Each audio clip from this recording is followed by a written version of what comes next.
Assalamualaikum warahmatullahi wabarakatuh. Salam sejahtera untuk kita semua. Om Swastiastu, Namo Buddhaya, Rahayu.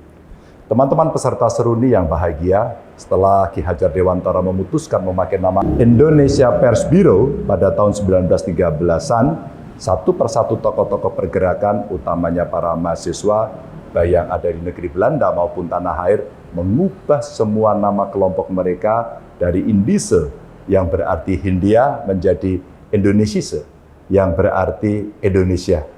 Mudah-mudahan saya tidak keliru mengeja.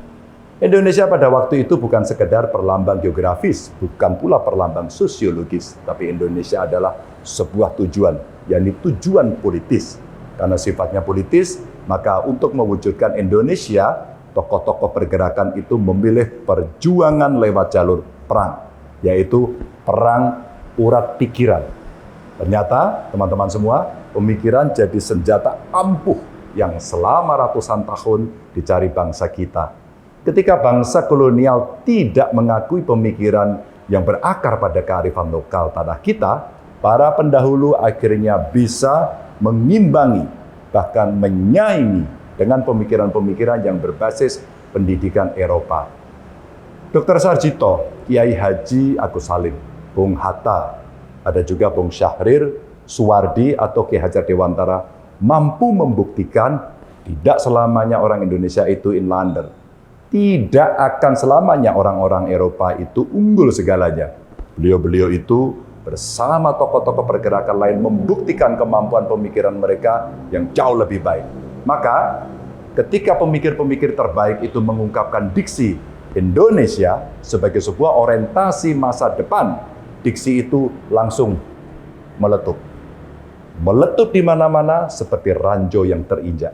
Dari letupan itu lahirlah gagasan kenegaraan, gagasan kesejahteraan, gagasan masa depan, dan yang sangat penting, gagasan persatuan, sampai akhirnya atas berkat rahmat Allah yang Maha Kuasa, dan dengan didorongkan oleh keinginan luhur supaya berkehidupan kebangsaan yang bebas, maka rakyat Indonesia menyatakan kemerdekaannya.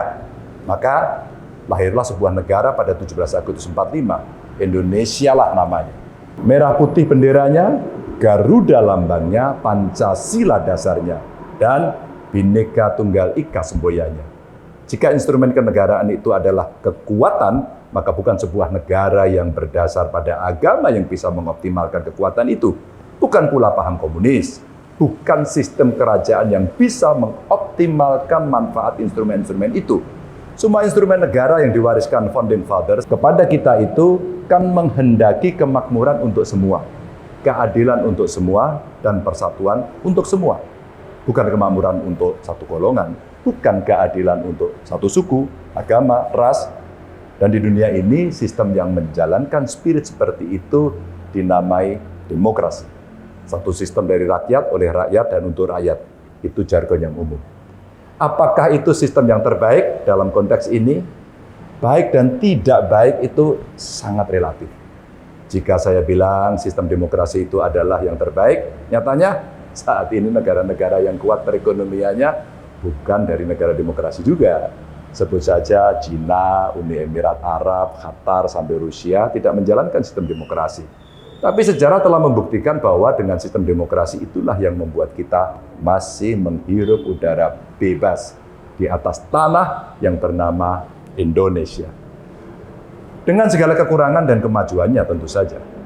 Tentu kita tidak bisa menyalahkan sebuah agama ketika ada salah satu umatnya melakukan kejahatan.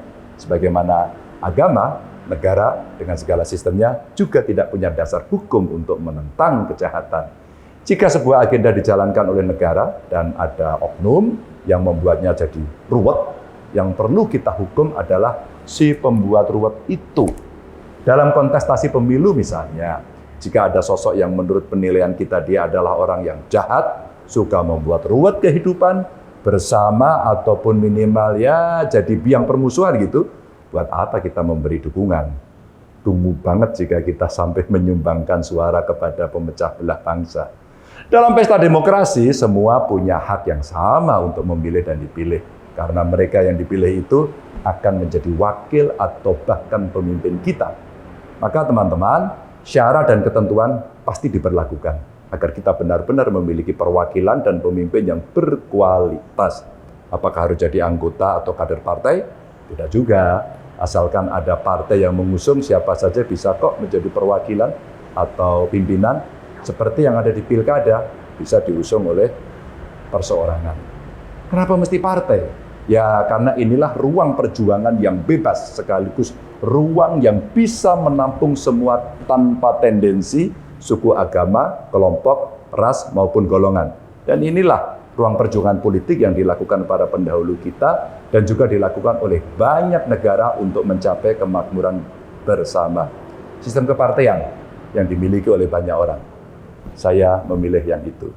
Maka yang jadi pilihan adalah jika kita tidak ingin partai politik dikuasai orang-orang jahat, maka orang-orang baik jangan antipati.